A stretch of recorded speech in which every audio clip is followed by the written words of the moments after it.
এই কারাগারের ভেতরে যে ভবনটি আজও সংরক্ষিত রয়েছে তার একতলায় বন্দি করে রাখা হয়েছিল ডাক্তার বিধানচন্দ্র রায়কে ও দ্বিতীয় তলায় বন্দি করে রাখা হয়েছিল নেতাজি সুভাষচন্দ্র বসু, দেশবন্ধু চিত্তরঞ্জন দাস এবং দেশপ্রিয় যতীন্দ্রমোহন সেনগুপ্তকে।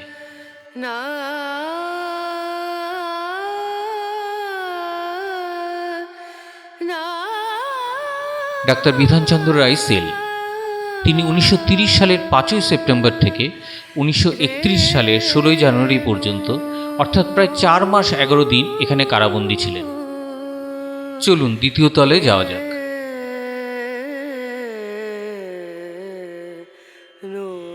নেতাজি সুভাষচন্দ্র বসু কারাকক্ষ।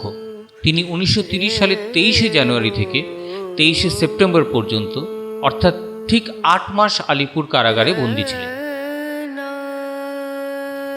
দেশবন্ধু চিত্তরঞ্জন দাস কারাকক্ষ।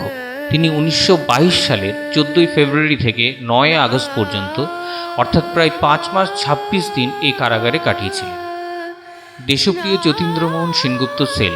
তিনি 1932 সালের 22শে অক্টোবর থেকে 1933 সালের 5ই জুন পর্যন্ত অর্থাৎ প্রায় 7 মাস 14 দিন এই কারাগারে বন্দী ছিলেন।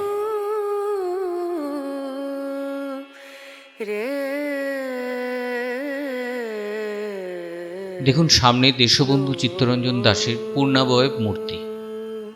আলিপুর কারাগারের এই নীরব কক্ষ ও করিডোরগুলো আজও সাক্ষ্য দেয় সেই সব সংগ্রামী মানুষদের ত্যাগের, যারা বন্দিত্বের শৃঙ্খল ভেঙে স্বাধীন ভারতের স্বপ্ন দেখেছিলেন।